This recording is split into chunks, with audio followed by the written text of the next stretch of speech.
வணக்கம். இன்று பிப்ரவரி 12, 2026. பொருளாதாரம், நிர்வாகம், அறிவியல்னு பல துறைகள்ல நீங்க சில முக்கியமான அறிக்கைகளை எங்களுக்கு அனுப்பியிருக்கீங்க. ஆமா, இது எல்லாத்தையும் ஒவ்வொன்னா பிரிச்சு பார்க்க போறோம். இந்தியாவின் நிதி பகிர்வு எப்படி மாறப்போகுது, நம்மளோட மூத்த அதிகாரிகளை மதிப்பிடுற முறை எப்படி மாறுது, இது எல்லாத்துக்கும் நடுவுல இந்தியா எப்படி விண்வெளியில ஒரு புது சகாப்தத்தை நோக்கி அடி எடுத்து வைக்குது. இது எல்லாத்தையும் ஆழமா அலசலாம். வாங்க ஆரம்பிக்கலாம். கண்டிப்பா. நீங்க அனுப்புன இந்த அறிக்கைகளை பார்க்கும்போது ஒரு சுவாரஸ்யமான விஷயம் தெரியுது. என்னது? ஒரு பக்கம் எல்லாத்தையும் அளவிட, கணக்கிட, ஒரு வரையறைக்குள்ள கொண்டு வர இந்தியா ரொம்ப தீவிரமா முயற்சி பண்ணுது. ஒரு அதிகாரியோட செயல்திறன், உங்க மாதாந்திர செலவுகள், மாநிலங்களுக்கு இடையேயான நிதி பகிர்வுன்னு எல்லாத்துக்கும் ஒரு எண், ஒரு அளவுகோல். சரி. ஆனா அதே நேரத்துல அளவிடமே முடியாத விஷயங்களோடையும் இந்தியா போராடிக்கிட்டு இருக்கு. ஒரு நாட்டோட கொள்கை, இறையாண்மை, ஒரு குடிமகனோட அடிப்படை உரிமைகள், பிரபஞ்சத்தோட ரகசியங்கள். ஓ, அப்போ இந்த முரண்பாடு தான் இன்னைக்கு நம்ம விவாதத்தோட மையமா இருக்க போகுதா? மிக சரியா சொன்னீங்க. கேட்கவே சுவாரஸ்யமா இருக்குல்ல? ஆமா. சரி, முதல்ல பண விஷயத்தை பத்தி பேசுவோம். 16வது நிதி ஆணையத்தோட அறிக்கை மாநிலங்களுக்கும் மத்திய அரசுக்கும் இடையான வரி பகிர்வு 41%ஆவே தொடரும் சொல்லியிருக்காங்க. இது பழைய கதை தானே, இதுல என்ன புதுசா இருக்கு? அந்த 41% மாறலன்றது உண்மைதான். ஆனா அந்த 41% பணத்தை மாநிலங்களுக்குள்ள எப்படி பிரிக்க போறாங்கன்றதுல தான் அசலான மாற்றம் வந்திருக்கு. அப்படியா? ஆமா, இது வரைக்கும் மக்கள் தொகை, காடுகளோட பரப்பளவு, ஒரு மாநிலத்தோட நிதி பற்றாக்குறை, இந்த மாதிரி விஷயங்களுக்கு தான் அதிக முக்கியத்துவம் கொடுத்தாங்க. இப்போ முதல் முறையா மாநிலங்களின் ஜிடிபி பங்களிப்பு அப்படின்னு ஒரு புது அளவுகோல சேர்த்திருக்காங்க. ஏற்கனவே பொருளாதாரத்துல வலுவா இருக்கிற மகாராஷ்டிரா, தமிழ்நாடு மாதிரி மாநிலங்களுக்கு இன்னும் அதிக பணம் கொடுத்து பின்தங்கி இருக்கிற பீகார், உத்தரப்பிரதேச மாநிலங்களோட வளர்ச்சியை இது இன்னும் தாமதப்படுத்தாதா? இது ஒரு மாதிரி ரிச் கெட் ரிச்சர் சுழற்சியை உருவாக்கிடாதா? நீங்க கேக்குறது ரொம்ப சரியான கேள்வி. இதுதான் இந்த ஆணையத்தோட அறிக்கையில நடந்த மிகப்பெரிய விவாதமே. ஒரு பக்கம் செயல்திறனுக்கு பரிசு, அதாவது எஃபிஷியன்சி. இன்னொரு பக்கம் சமத்துவத்தை உறுதி செய்யறது, அதாவது ஈக்விட்டி. ஆணையம் என்ன செஞ்சிருக்குன்னா, இந்த ரெண்டுக்கும் நடுல ஒரு சமநிலையை கொண்டு வர முயற்சி பண்ணிருக்கு. எப்படி கொண்டு வந்திருக்காங்க? இந்த ஜிடிபி பங்களிப்புன்ற புது அளவுகோலுக்கு ரொம்ப குறைஞ்ச வெயிட்டேஜ் கொடுத்திருக்காங்க. அதனால தெற்கு மற்றும் மேற்கு மாநிலங்களோட பங்குல ஆஜி சாமானிய அதிகரிப்பும், வடக்கு மாநிலங்களோட பங்குல ஒரு சின்ன குறைவும் தான் ஏற்பட்டிருக்கு. ஓ, அப்போ பெரிய அளவுல மாற்றம் இல்லையா? பெரிய அளவுல மாற்றம் இல்ல. இந்த மாற்றத்தை மிக மெதுவாவும் படிப்படியாவும் அமல்படுத்தணும்னு ஆணையம் பரிந்துரைத்திருக்கு. அதனால நீங்க சொன்ன அந்த பெரிய பாதிப்பு உடனடியா வராது. ஆனாலும் செயல்திறன்ற ஒரு விஷயம் நிதி பகிர்வுல அதிகாரப்பூர்வமா நுழைஞ்சிருக்கிறது இதுவே முதல் முறை. ஓகே, இது நாட்டின் ஒட்டுமொத்த நிதி பகிர்வு. இப்போ நம்மளோட தனிப்பட்ட செலவுகளுக்கு வருவோம். நுகர்வோர் விலை குறியீடு, அதாவது சிபிஐயோட அடிப்படையாண்ட 2012 இருந்து 2024க்கு மாத்திருக்காங்க. இது வெறும் ஒரு டெக்னிக்கல் மாற்றம் தானே? இதனால என்ன பெரிய வித்தியாசம் வந்துட போகுது? இல்ல, இது வெறும் தொழில்நுட்ப மாற்றம் இல்ல. யோசிச்சு பாருங்க, 2012ல உங்க வாழ்க்கை எப்படி இருந்துச்சு பார்த்தோமா? இல்ல, அதெல்லாம் அப்ப அவ்வளோ இல்ல. கடந்த 12 வருஷத்துல நம்மளோட வாழ்க்கை முறை, நம்ம செலவு செய்யற விதம் எல்லாமே தலைகீழ மாறிடுச்சு. ஆனா அரசாங்கத்தோட பணவீக்க கணக்கீடு மட்டும் பழைய உலகத்திலேயே இருந்துச்சு. ஆமா, நீங்க சொல்றது கரெக்ட். அப்போ இந்த புதிய நுகர்வு பட்டியல்ல என்னெல்லாம் சேர்த்திருக்காங்க? ஓடிடி சந்தா, ஆன்லைன் உணவு டெலிவரி மாதிரி விஷயங்கள்லாம் இப்போ பணவீக்க கணக்குல வருமா? கண்டிப்பா வரும். அது எப்படி தான் கணக்கிடுவாங்க? ஒவ்வொரு மாசமும் நெட்ஃபிளிக்ஸ் விலையை அரசாங்கம் செக் பண்ணுமா? கிட்டத்தட்ட அப்படிதான். இந்த புதிய பட்டியல்ல சேவைகளுக்கு அதிக முக்கியத்துவம் கொடுத்திருக்காங்க. நீங்க சொன்ன மாதிரி ஓடிடி சந்தாக்கள், ஆன்லைன் சேவைகள், தொலைத்தொடர்பு கட்டணங்கள் எல்லாம் இதுல அடங்கும். சரி. இனிமேல் சந்தைக்கு ஆட்களை அனுப்பி விலை கேட்கறது மட்டும் இல்லாம ஆன்லைன் தளங்கள்ல இருந்தே நேரடியா விலை விவரங்களை சேகரிப்பாங்க. விமான கட்டணங்கள், ஹோட்டல் விலைகள், இதுக்கெல்லாம் வெப் ஸ்கிராப்பிங் முறையை பயன்படுத்துவாங்க. ஓ, அது மட்டும் இல்லாம ரயில் கட்டணம், பெட்ரோல் விலை மாதிரி அரசு தரவுகளை நேரடியாவே இந்த சிஸ்டத்தோட இணைச்சிடுவாங்க. இதனால பணவீக்க கணக்கீடு ரொம்ப துல்லியமாகும். அப்போ இதோட தாக்கம் எப்படி இருக்கும்? இது ரிசர்வ் வங்கியோட வட்டி விகித முடிவிலிருந்து உங்க சம்பள உயர்வு வரைக்கும் எல்லாத்தையும் பாதிக்கும். சரி, நாட்டின் நிதிநிலை, மக்களின் செலவுகள்னு பார்த்துட்டோம். இப்போ சர்வதேச அரங்கிற்கு வருவோம். இந்தியா அமெரிக்கா வர்த்தக ஒப்பந்தம் பத்தி அமெரிக்கா வெளியிட்ட ஒரு உண்மைகள் அறிக்கையில சில மாற்றங்கள் செஞ்சிருக்கிறதா படிச்சேன். கமிட்டட் டுன்றத இன்டென்ஸ் அப்படின்னு மாத்திருக்காங்க. இது ஒரு வார்த்தை மாற்றம் தானே? இதுக்கு ஏன் இவ்வளவு முக்கியத்துவம்? இது வெறும் வார்த்தை மாற்றம் இல்லை. இது சட்ட ரீதியாவும் ராஜதந்திர ரீதியாவும் மிகப்பெரிய அர்த்தம் கொண்டது. எப்படி? முன்னாடி இந்தியா $500 பில்லியன் மதிப்புள்ள அமெரிக்க பொருட்களை வாங்குறதுக்கு உறுதியளித்துள்ளது, அதாவது கமிட்டட் டூன்னு இருந்துச்சு. கமிட்மெண்ட்னா அது ஒரு சட்டப்பூர்வமான கடமை. ஆமா. அதை நிறைவேத்தலைனா சர்வதேச வர்த்தக அமைப்புகள்ல நமக்கு எதிரா வழக்கு தொடர முடியும். ஆனா இப்போ அத வாங்க விரும்புகிறது, அதாவது இன்டென்ஸ் டு பைன்னு மாத்திருக்காங்க. இன்டென்ஷன்றது ஒரு விருப்பம் மட்டும்தான், அது சட்டப்பூர்வமா கட்டுப்படுத்தாது. ஓகே, சட்டப்படி இது இந்தியாவை பாதுகாக்குதுன்னு புரியுது. ஆனா சர்வதேச உறவுகள்ல இது எப்படி பார்க்கப்படும்? இந்தியா ஒரு வாக்குறுதியை கொடுத்துட்டு இப்ப பின்வாங்குற மாதிரி இது தெரியாதா? இது உலக அரங்குல நம்மள ஒரு நம்பகத்தன்மையற்ற கூட்டாளியா காட்டாதா? இது ஒரு நல்ல கேள்வி. ஆனா சர்வதேச பேச்சுவார்த்தைகள்ல இது மாதிரி மாற்றங்கள் சகஜம். ஒரு ஒப்பந்தத்தோட ஒவ்வொரு வார்த்தைக்கும் ஆழமான அர்த்தம் உண்டு. இந்தியா இங்க என்ன செஞ்சிருக்கோன்னா தன்னோட நலன்களுக்கு முன்னுரிமை கொடுத்திருக்கு. இதே மாதிரிதான் விவசாயத்துறையிலயும் நடந்திருக்கு. முன்னாடி அமெரிக்காவிலிருந்து பருப்பு வகைகளை இறக்குமதி செய்ய வரி குறைக்கப்படும்னு கூறப்பட்டது. ஆமா, அது இந்திய விவசாயிகள் கிட்ட பெரிய எதிர்ப்பை கிளப்புச்சு. கரெக்ட். இப்போ அந்த பகுதியை முழுவதுமா நீக்கிட்டு அதுக்கு பதிலா DDGs, அதாவது உலர் மதுபான தானியங்கள், கொட்டைகள், பழங்கள் இதையெல்லாம் சேர்த்திருக்காங்க. இது உள்நாட்டு விவசாயிகளோட அழுத்தத்துக்கு அரசு செவிசாய்த்திருக்கிறத காட்டுது. அப்போ டிஜிட்டல் வரி விஷயத்திலயும் ஒரு மாற்றம் நடந்திருக்கே. ஆமாம். இந்தியா டிஜிட்டல் சேவைகள் வரியை, அதாவது டிஜிட்டல் சர்வீசஸ் டாக்ஸை நீக்கும்ன்ற வரியை முழுவதுமா நீக்கிட்டாங்க. இதுதான் எல்லாத்தையும் விட முக்கியமான நகர்வு. ஏன்? இந்தியாவின் டிஜிட்டல் பொருளாதாரத்தின் மீது எப்படி வரி விதிப்பதுன்றத இந்தியா தான் முடிவு செய்யும். வேற எந்த நாடும் அதை நிர்பந்திக்க முடியாதுன்றத இது தெளிவுபடுத்துது. இதத்தான் கொள்கை இறையாண்மை, அதாவது பாலிசி சாவரனிட்டின்னு சொல்றோம்.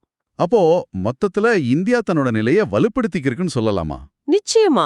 சட்ட ரீதியான கட்டுப்பாட்டிலிருந்து விலகி விவசாயிகளோட நலன்களை பாதுகாத்து தன்னோட கொள்கை சுதந்திரத்தையும் இந்தியா தக்க வச்சுக்கிட்டு இருக்கு.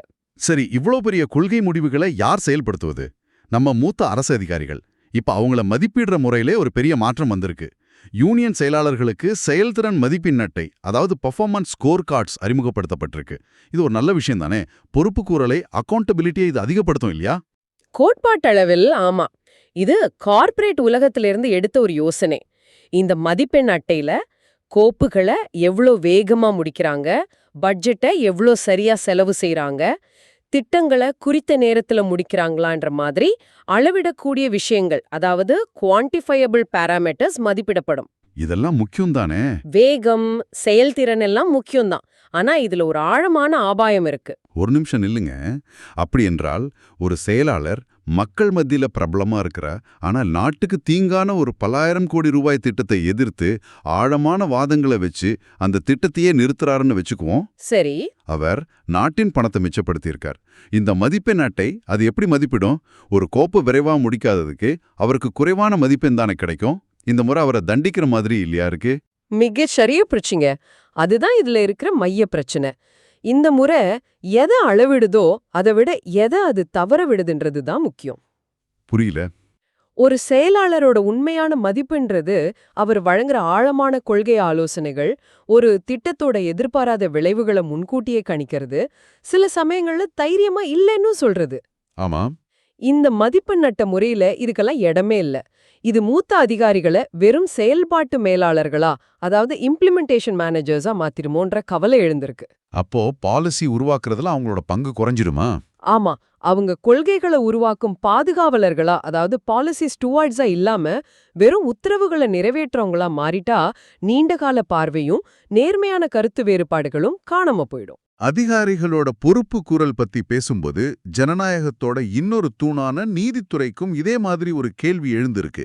வாக்காளர் பட்டியல் சிறப்பு திருத்தம், ஸ்பெஷல் இன்டென்சிவ் ரிவிஷன், அதாவது SIR தொடர்பான வழக்குல உச்சநீதிமன்றத்தோட அணுகுமுறை விமர்சிக்கப்படுது. அது ஏன்? இது ரொம்பவும் நுட்பமான ஒரு விஷயம். இந்த SIRன்றது நாடு தழுவிய அளவுல வாக்காளர் பட்டியலை சரிபார்க்கிற ஒரு பெரிய நடவடிக்கை. இதோட சட்டப்பூர்வ தன்மைய எதிர்த்து உச்சநீதிமன்றத்துல வழக்கு இருக்கு. சரி. நீதிமன்றம் இன்னும் இந்த நடவடிக்கை சட்டப்படி சரியா தவறா தீர்ப்பு சொல்லல. ஆனா அதுக்கு பதிலா இந்த நடவடிக்கையை எப்படி செயல்படுத்தணும், என்னென்ன வழிமுறைகளை பின்பற்றணும்னு செயல்பாட்டு வழிகாட்டுதல்கள், அதாவது ஆபரேஷனல் டைரக்ஷன்ஸ் வழங்கிட்டு வருது. இதுல என்ன தவறு? ஒருவேளை அந்த நடவடிக்கை நடந்துட்டு இருக்கும்போது அது சரியா செய்யணும்னு நீதிமன்றம் நினைச்சிருக்கலாம் இல்லையா? இருக்கலாம். ஆனா விமர்சகர்கள் என்ன சொல்றாங்கன்னா, இதன் மூலமா நீதிமன்றம் ஒரு நடுவர் ஆர்பிட்டர் என்ற நிலையிலிருந்து ஒரு மேற்பார்வையாளர் சூப்பர்வைசர் என்ற நிலைக்கு மாறுது. அதனால என்ன பிரச்சனை? ஒருவேளை சில மாசங்கள் கழிச்சு இந்த எஸ்ஐஆர் நடவடிக்கையே சட்டவிரோதமானதுன்னு நீதிமன்றம் தீர்ப்பளிச்சா என்னாகும்? அதுக்குள்ள நாடு முழுவதும் நடந்த மாற்றங்களை எப்படி திரும்ப பெறுவது? ஆமா, அது சாத்தியமே இல்ல. இது ஒரு நடைமுறை சிக்கல் மட்டுமல்ல, இது ஒரு அடிப்படை உரிமை பிரச்சனை. அது எப்படி ஒரு அடிப்படை உரிமை பிரச்சனையாகும்? ஏன்னா இந்த எஸ்ஐஆர் நடவடிக்கை குடியுரிமைக்கான அனுமானத்தை, அதாவது பிரிசம்ப்ஷன் ஆஃப் சிட்டிசன்ஷிப்பை தலைகீழா மாத்துது. ஒரு ஜனநாயக நாட்டுல நீங்க இயல்பாவே ஒரு குடிமகன்னு கருதப்படுவீங்க. அதை தவறுன்னு நிரூபிக்க வேண்டியது அரசின் கடமை. சரி. ஆனா இந்த முறையில ஒவ்வொரு வாக்காளரும் தாங்கள் தகுதியான குடிமகன்தான்னு மீண்டும் மீண்டும் நிரூபிக்க வேண்டிய கட்டாயத்துக்கு தள்ளப்படுறாங்க. இது ஆவணங்கள் சரியா இல்லாத ஏழை எளிய விளிம்பு நிலை மக்களை பெரிதும் பாதிக்கும். அப்போ இது அவங்களோட வாக்குரிமையை பறிக்க ஒரு கருவியா மாறிடுன்னு சொல்றீங்களா? அந்த அபாயம் இருக்கு. சரி. இவ்வளவு சிக்கலான பூமியில நடக்கிற பிரச்சனைகளை பத்தி பேசிட்டோம். ஒரு பக்கம் நிர்வாக சீர்திருத்தம், இன்னொரு பக்கம் அடிப்படை உரிமைகள் குறித்த விவாதம். இந்த பூமிக்குரிய சிக்கல்களுக்கு நடுவுல அரசாங்கம் தன்னோட பார்வையை வானத்தை நோக்கி திருப்புற மாதிரி தெரியுது. லடாக்ல வரவிருக்கிற புது திட்டங்கள் ஒரு வேறுபட்ட லட்சியத்தை காட்டுது. ஆமா, இது ரொம்ப உற்சாகமான செய்தி. லடாக்ல 2 பிரம்மாண்டமான உலகத்தரம் வாய்ந்த தொலைநோக்கிகளை இந்தியா அமைக்க போகுது. ஓ, அப்படியா? ஒன்னு தேசிய பெரிய சூரிய தொலைநோக்கி, அதாவது NLST. இது 2 மீட்டர் அகலம் கொண்ட இது சூரியனோட மேற்பரப்பு, அதோட காந்த புயல்கள் மற்றும் விண்வெளி வானிலை ஸ்பேஸ் வெதரை மிக துல்லியமா ஆய்வு செய்யும். ஏற்கனவே விண்வெளியில இருக்கிற நம்ம ஆதித்யா L1 விண்கலத்தோட சேர்ந்து இது செயல்படும்போது சூரியனை பத்தின நம்ம புரிதல் அடுத்த கட்டத்துக்கு போகும். மற்றொன்று இன்னும் பெரியதுன்னு கேள்விப்பட்டேன். ஓ, அது மிக மிக பிரம்மாண்டமானது. தேசிய பெரிய ஆப்டிக்கல் நியர் இன்ஃப்ராரெட் தொலைநோக்கி, NLOT.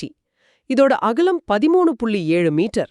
13.7 மீட்டரா? அடேங்கப்பா, அது கிட்டத்தட்ட ஒரு 3 மாடி கட்டடத்தோட உயரத்துக்கு சமம். ஆமா, இது உலகத்தோட மிகப்பெரிய தொலைநோக்கிகள்ல ஒன்னா இருக்கும். இதன் மூலமா நாம வேற்று கிரகங்களை, அதாவது எக்ஸோபிளானெட்ஸை ஆய்வு செய்யலாம், நட்சத்திரங்கள் எப்படி உருவாகி அழியுதுன்னு பார்க்கலாம், பிரபஞ்சத்தோட தோற்றம் குறித்த ஆழமான கேள்விகளுக்கு விடை தேடலாம். அவ்வளவு பெரிய துல்லியமான ஒரு கருவிய லடாக் மாதிரி ஒரு தொலைதூரமான கடினமான இடத்துல கட்டுறதே ஒரு மாபெரும் பொறியியல் சவால் இல்லையா? நிச்சயமா. ஆனா அந்த இடம்தான் அதோட மிகப்பெரிய பலம். லடாக்கோட உயரம், வறண்ட காற்று, வருஷத்துல பெரும்பாலான நாட்கள் தெளிவா இருக்கிற வானம், இதெல்லாம் வானியல் ஆய்வுக்கு ரொம்ப உகந்தது. ஓ, வளிமண்டல குறுக்கீடுகள் குறைவா இருக்கிறதால அங்கிருந்து கிடைக்கிற படங்கள் ரொம்ப தெளிவா இருக்கும். ஆனா இதோட உண்மையான பலம் தொழில்நுட்பம் மட்டுமல்ல. வேறென்ன? இந்திய விஞ்ஞானிகளுக்கு உத்தரவாதமான ஆய்வு நேரம், அதாவது அஷ்யூர்ட் அப்சர்வேஷன் டைம் கிடைக்குன்றது தான். சர்வதேச தொலைநோக்கிகள்ல சில மணி நேரம் ஆய்வு செய்ய அனுமதி கிடைக்கிறதே பெரிய விஷயம். கடுமையான போட்டி இருக்கும். ஆனா இனி நம்ம விஞ்ஞானிகள் நம்ம சொந்த கருவிகள் மூலமா நீண்ட காலத்துக்கு பிரபஞ்சத்தை ஆராய முடியும். இது அடுத்த தலைமுறை விஞ்ஞானிகளுக்கு ஒரு பெரிய உத்வேகமா இருக்கும். மிக சரியா சொன்னீங்க. இது ஒரு மாபெரும் உத்வேகத்தை கொடுக்கும். அப்படி என்னால் இன்னைக்கு நாம பார்த்த இந்த தகவல்கள் எல்லாம் இணைச்சு பார்க்கும்போது இந்தியா ஒரே நேரத்துல பல முனைகள்ல செயல்படுறது தெளிவா தெரியுது. ஒரு பக்கம் தன்னோட உள்நாட்டு நிதி மற்றும் நிர்வாக கட்டமைப்பை எண்கள் மூலமாவும் அளவுகோல் மூலமாவும் செம்மைப்படுத்த முயற்சி பண்ணுது. ஆமா, இன்னொரு பக்கம் சர்வதேச வர்த்தகத்துல தன்னோட கொள்கை சுதந்திரத்தை நிலைநாட்ட பாக்குது. அதே நேரத்துல குடிமக்களோட உரிமைகள் மற்றும் ஜனநாயகத்தோட அடிப்படைகள் குறித்த ஆழமான விவாதங்களும் உள்நாட்டுல நடக்குது. இத்தனை பூமிக்குரிய சிக்கல்களுக்கு மத்தியிலையும் அதோட பார்வை விண்வெளியோட எல்லையற்ற விரிவை நோக்கியும் போகுது.